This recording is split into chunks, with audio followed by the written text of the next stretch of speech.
વિદ્યાર્થી મિત્રો,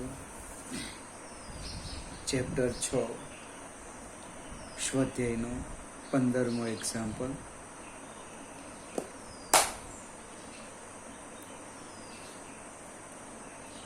એક બિલ્ડિંગના ગ્રાઉન્ડ ફ્લોર પર રહેલ મોટર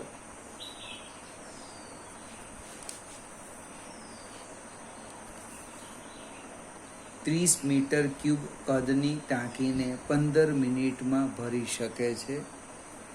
જો ટાંકી ગ્રાઉન્ડથી 40 મીટર ઊંચાઈએ હોય અને પંપની કાર્યક્ષમતા 30% હોય તો પંપ દ્વારા કેટલો વિદ્યુત પાવરનો ઉપયોગ થયો હશે? હવે જે કંઈક આપ્યું છે એ લખી દઈએ. ટાંકીનું કદ આપ્યું છે V, 30 મીટર ક્યુબ. સમય આપ્યો છે T, 15 મિનિટ, એટલે એને 15 ને 60 વડે ગુણીએ એટલે 900 સેકન્ડ. પાણી જે ઊંચાઈએ લઈ જવાનું છે તે H આપ્યું છે 40 મીટર.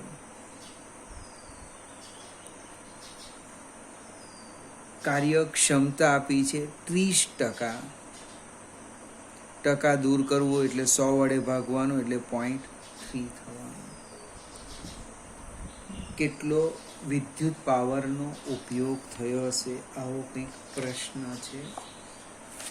હવે પાવર, પાણીને ઉપર ચડાવવા માટે મને વપરાતો વિદ્યુત પાવર, કેટલો વિદ્યુત પાવર વપરાય? તો કે P બરાબર W/T. P બરાબર W/T. W એટલે કે વજન બળ, M દળનું પાણી ગુરુત્વાકર્ષી બળ વિરુદ્ધ H ઊંચાઈએ લઈ જવું એટલે mgh. પ્રશ્ન આવ્યો દળનો, દળ નથી આપ્યું. તો દળ કેવી રીતે શોધાય છે? દળ બરાબર કદ ગુણ્યા ઘનતા. પાણીની ઘનતા યાદ રાખવાની, 10³ કિલોગ્રામ પર મીટર ક્યુબ. એ તમને આપવાના નથી, તમારે યાદ રાખવાની. 1000 કિલોગ્રામ પર મીટર ક્યુબ એટલે કે M બરાબર ρV. એનો અર્થ પાવર થવાનો. પાવર P બરાબર ρVg H/T. આ બધી જ કિંમતો છે, આપણે એની અંદર મૂકી દઈએ. ρ10³ V 30, G 9.8 ગુણ્યા 40 ભાગ્યા સમય 15 ગુણ્યા 6 એટલે 900 સેકન્ડ. એટલે પાવર આવવાનો 13.07 ગુણ્યા 10³ વોટ. આટલો પાવર પાણીને ઉપર ચડાવવા માટે વપરાય. હવે કાર્યક્ષમતા તમને આપી છે. કાર્યક્ષમતા કેવી રીતે લખવાના? અને મોટરની કાર્યક્ષમતા ઈટા બરાબર આઉટપુટ પાવર, આપણે જે શોધ્યો તે, છેદમાં ઇનપુટ પાવર. એટલે ઇનપુટ પાવર આપણને શોધવા કીધો છે. ઇનપુટ પાવર બરાબર આઉટપુટ પાવર ભાગ્યા કાર્યક્ષમતા એટલે કે 13.07 ગુણ્યા 10³ ભાગ્યા કાર્યક્ષમતા આપણને આપી છે 0.3. એટલે એનું આપણે સાદું રૂપ આપીએ તો લગભગ 43.6 × 10³ વોટ. આટલી વિદ્યુત ઉર્જા વપરાશે. 43.06 ગુણ્યા 10³ અને જૂલ વિદ્યુત ઉર્જા 1 સેકન્ડમાં વપરાય, એમાંથી પાણીને ઉપર ચડાવવા માટે આટલી વપરાય, બાકીની ઉષ્મા રૂપે વિખેરણ પામે. હવે 16મો એક્ઝામ્પલ છે, આપણે ડાયરેક્ટ ચોપડીમાં સમજવા પ્રયત્ન કરીએ. કંઈક લખ્યું છે આ રીતના: 2 એક જ સરખા બોલ બેરિંગ એકબીજાના સંપર્કમાં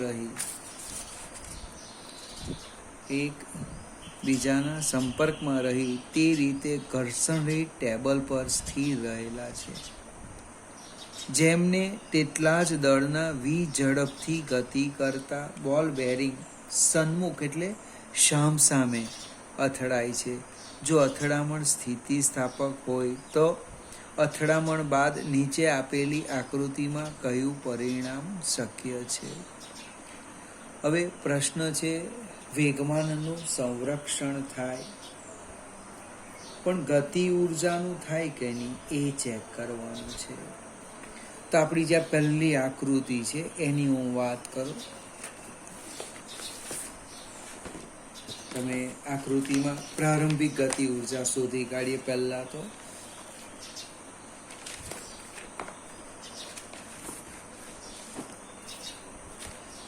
સોળમાં એક્ઝામ્પલની પહેલી આકૃતિ છે, પ્રારંભિક ગતિ ઉર્જા KI, તો કે 1/2 mv². હવે અંતિમ ગતિ ઉર્જા, પહેલી આકૃતિની અંતિમ ગતિ ઉર્જા છે VKF, 1/2 mv/2². એટલે કેટલી થવાની? આ 2નો વર્ગ 4 એટલે 1/4 × 1/2 mv². બીજી આકૃતિ છે, એમાં ગતિ ઉર્જા કેટલી થવાની? તો કે 1/2 અંતિમ ગતિ ઉર્જા, આકૃતિ 1/2 mv². ત્રીજી આકૃતિ છે, એમાં અંતિમ ગતિ ઉર્જા થશે 1/2 mv/3².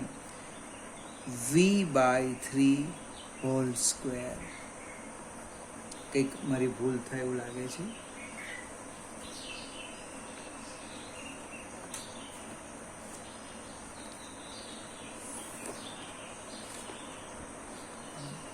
અહીંયા 3 દડા ગતિ કરતા છે, એટલે 3m લેવું પડશે. 3m v/3².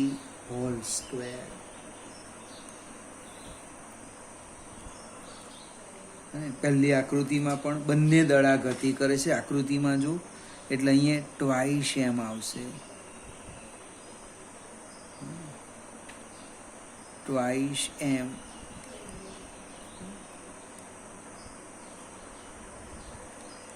એટલે સાદુ રૂપમાં અહીંયા 2m 2 ને 2 કાઢી નાખીએ આપણે, એટલે અહીંયા આવશે 1/4 mv².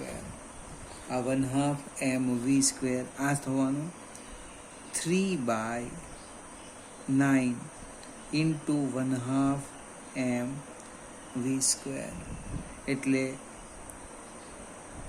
1/3 × 1/2 mv². ફરીથી પહેલી આકૃતિમાં છે 2 અને 3 બંને દડા ગતિ કરતા છે, એટલે એમની જગ્યાએ 2m મૂક્યું. શરૂઆતમાં મેં એમ મૂક્યું હતું. ત્રીજી આકૃતિમાં 3 ગતિ કરે છે, એટલે એમની જગ્યાએ લખ્યું 3m. હવે પ્રારંભિક ગતિ ઉર્જા છે 1/2 mv².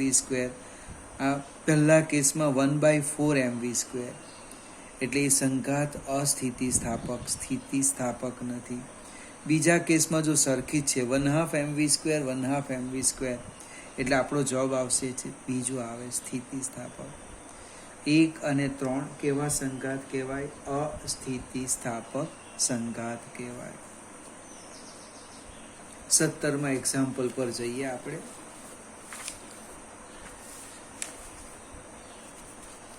એક લોલકના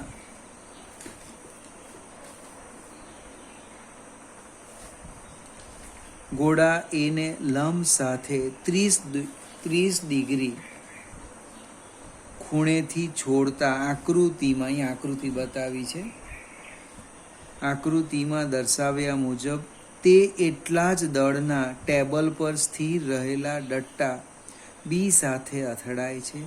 અથડામણ બાદ ઘોડો એ કેટલે ઊંચે સુધી જશે? ઘોડાઓના કદને અવગણો. અથડામણ સ્થિતિસ્થાપક છે તેમ માનો. જો અથડામણ સ્થિતિસ્થાપક હોય તો ગતિ ઉર્જાનું સંરક્ષણ થાય.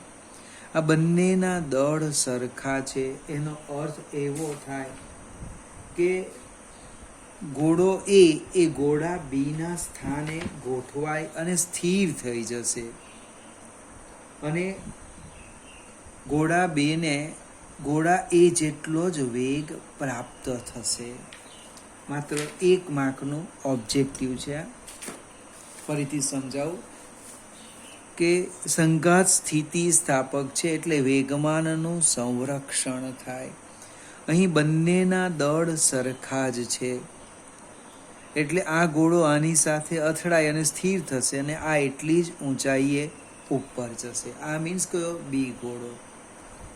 એક પરિમાણમાં સ્થિતિસ્થાપક સંઘાતમાં આપણે જે કેસ જોયા હતા એમાંનો આ લગભગ બીજો કેસ છે. આગળ જઈએ. 18મો એક્ઝામ્પલ. એક લોલકના ઘોડાને સમક્ષિતિ સ્થિતિ પરથી છોડવામાં આવે છે. જો લોલકની લંબાઈ આટલી હોય તો ઘોડો જ્યારે ન્યૂનતમ બિંદુએ આવે ત્યારે તેની ઝડપ કેટલી હશે?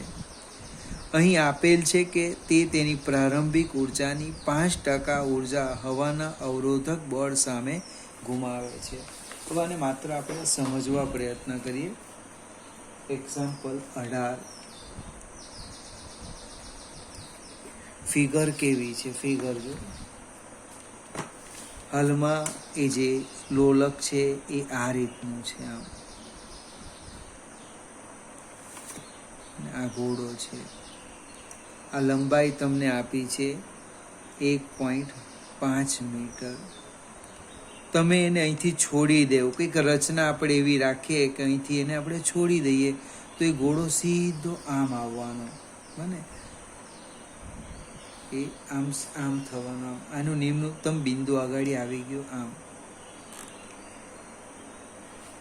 અહીંયા આવ્યું છે.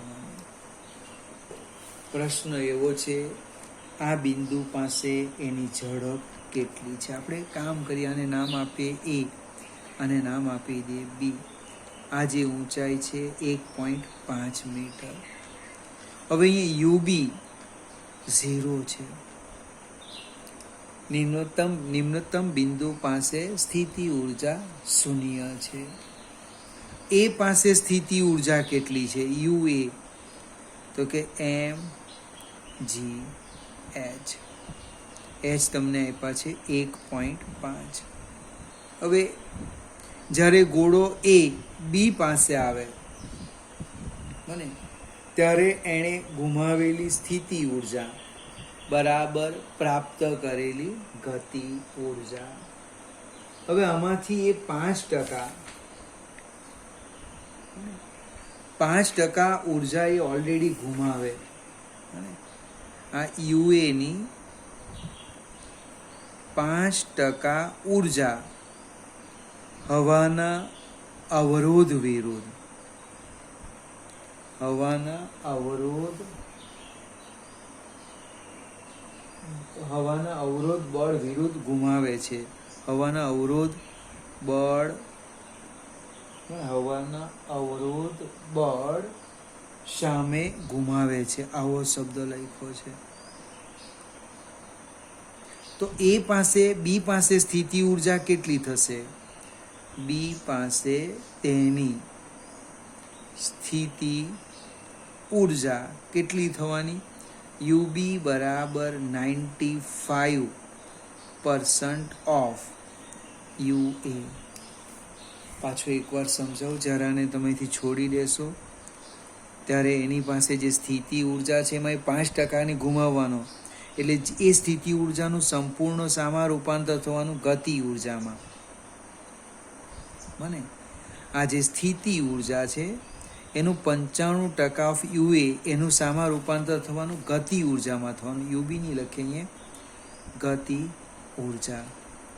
બને બી પાસે તેની ગતિ ઉર્જા. ફરીથી સમજાવો. એ પાસે સ્થિતિ ઉર્જા આટલી છે, એમાંથી 5% હવાના અવરોધ બળ સામે ગુમાવે. એનો અર્થ જ્યારે બી પાસે આવશે ત્યારે આ જે સંપૂર્ણ સ્થિતિ ઉર્જા છે એનું ગતિ ઉર્જામાં રૂપાંતર થવાનું. પણ એમાં 5% ગુમાવે એટલે ગતિ ઉર્જા કેટલી થવાની? 95% ઓફ યુએ, એટલે કે 1/2 mv² બરાબર 95 ભાગ્યા 100 ગુણ્યા mgh. એટલે એમ અને એમ નીકળી જાય છે, એટલે કે v² બરાબર 2 ગુણ્યા 95 ભાગ્યા 100 ગુણ્યા gh. કિંમત મૂકી દેવું. 2 ગુણ્યા 95 ભાગ્યા 100 ગુણ્યા 9.8 ગુણ્યા 1.5. જે આવે તે વર્ગમૂળ લેવાનું. એ તમારો જવાબ આવશે મીટર પર સેકન્ડ. આટલો એનો વેગ આવશે. આનું વર્ગમૂળ લેવાનું, સાદુરૂપ આપો એટલે જવાબ આવી જશે. આગળ જઈએ. 18મું એક્ઝામ્પલ.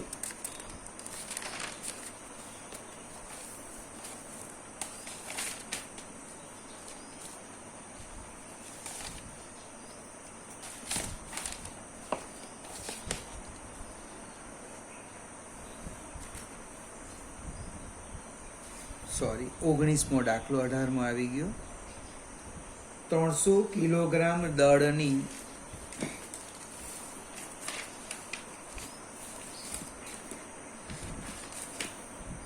300 કિલોગ્રામ દળની એક લારી એટલે કે ટ્રક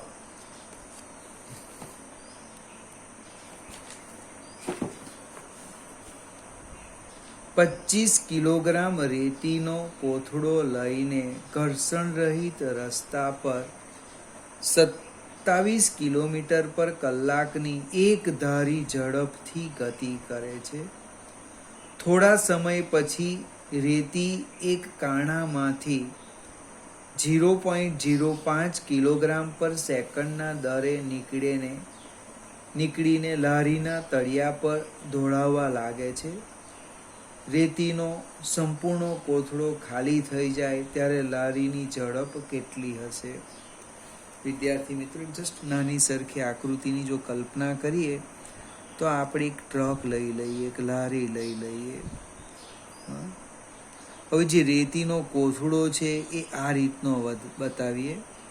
આની અંદર રેતી ભરેલી છે. હવે રેતી આ કોથળામાંથી બહાર નીકળે છે ને પડે તો ટ્રકમાં જ પડે. ટ્રકનું દળ બદલાતું નથી. બીજું જે સપાટી છે એ લખી છે કેવી છે? ઘર્ષણ રહિત છે. એટલે ઝડપ પણ કેવી રહેવાની? અચળ રહેવાની. જો આ રેતી ટ્રકની બહાર એટલે જમીન પર પડતે તો એની ઝડપ બદલાતે, પરંતુ એ રેતી બધી શામાં પડે છે? ટ્રકમાં જ પડે છે, એ ટ્રોલીમાં જ પડે. એનો અર્થ એની જે ઝડપ છે એ કેવી રહેવાની? અચળ. અચળ મીન્સ જે આપી છે તે 27 કિલોમીટર પર કલાક. રસ્તો ઘર્ષણ રહિત છે. તંત્રના દળમાં કોઈ પણ પ્રકારનો ફેરફાર થતો નથી. આગળ જઈએ. 20મો એક્ઝામ્પલ.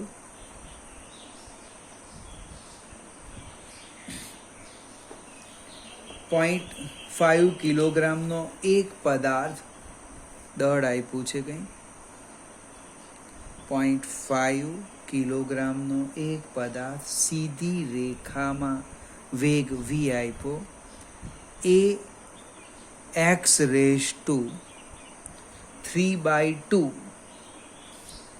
થી મુસાફરી કરે છે, જ્યાં એ કંઈક અચળાંક છે. તો x બરાબર 0 થી x બરાબર 2 મીટર સ્થાનાંતર દરમિયાન પરિણામી બળ વડે કેટલું કાર્ય થશે? હવે પ્રશ્ન કયો છે તે જોઈએ. x અહીં અચળાંક a આપ્યો છે, 5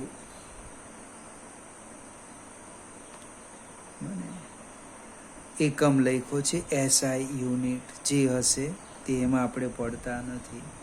કાર્ય જે શોધવાનું છે ax બરાબર 0 થી x બરાબર 2 મીટર દરમિયાન થતું કાર્ય શોધો, આવો કંઈક પ્રશ્ન છે.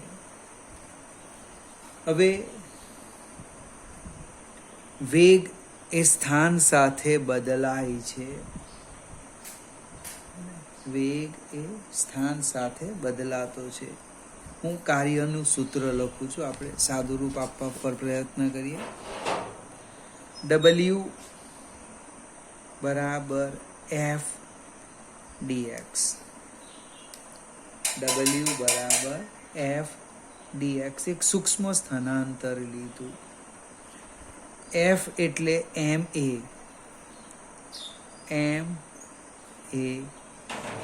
dx. આગળ જઈએ. A એટલે વેગનું સમયની સાપેક્ષે વિકલન, m dv by dt into dx. પણ dx by dt ને એમ સાઈડ પર લઈ લેમ તો એ વેગ v થાય. તો કેવી રીતે લખવાના આપણે? W બરાબર mv dv. હવે આપણે આ સૂક્ષ્મ સ્થાનાંતર માટે થતું કાર્ય શોધ્યું અને અહીંયા સૂક્ષ્મ સ્થાનાંતર dx દરમિયાન થતું કાર્ય dw લખ્યું. આટલું કાર્ય થાય, આ તો ખ્યાલ આવશે ને. dw બરાબર mv dv. હવે કુલ કાર્ય લખો. કુલ કાર્ય તો કે w બરાબર સંકલન dw. m અચળ છે, બહાર કાઢી લો. m v dv. v dv v ની ઘાત 1 છે એટલે સંકલન શું થવાનું? સંકલન થવાનું m v 1 + 1 ડિવાઈડ બાય 1 + 1. ક્યાંથી ક્યાં સુધી? તો 0 થી 2, પણ x છે, v નથી. એટલે m v²/2 0 થી 2. હવે આ જે 2 મૂકવાના છે એ x ના છે, v ના નથી, એટલે v ને આપણે x સ્વરૂપમાં લખી દઈએ. ફરીથી ગણિતવાળા બીજી રીતે પણ ગણે. અહીં હું સાઈડ પર લખું છું. જો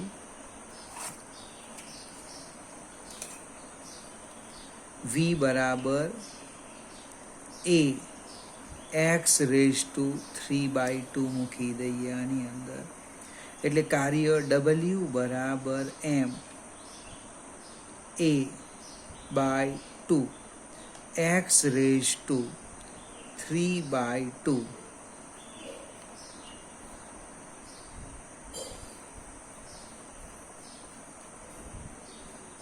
ફરીથી v ની કિંમત મૂકી આપણે a x⁵² નો વર્ગ. ક્યાંથી ક્યાં? 0 થી 2. ફરીથી ભૂલ નહીં થાય. v ની કિંમત મૂકી a x⁵² અને એનો વર્ગ છે, વર્ગ. આ 2 તો રવા દીધા, 0 થી 2.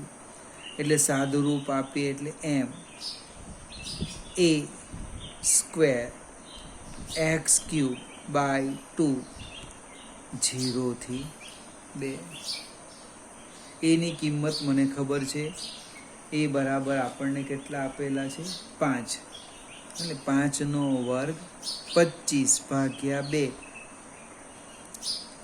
25 ભાગ્યા 2 ગુણ્યા એમ એક્સ ક્યુબ 0 થી 2.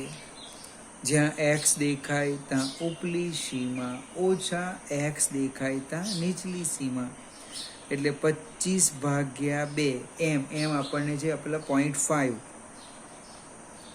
2નો ઘન ઓછા 0. સાદુરૂપ આપો, જે આવે એ આપણો જવાબ. ફરીથી એકવાર સમજાવું.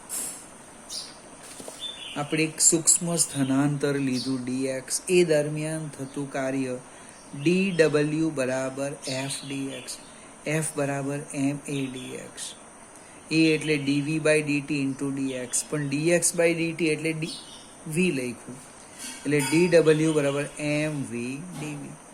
તો કુલ કાર્ય સંકલન dw. સાદુરૂપ આપતા આપણે અહીંયા આવી ગયા. v ની કિંમત મૂકી એ એક્સ રેઝ ટુ 3/2. સાદુરૂપ આપતા આ સ્ટેપ આવે.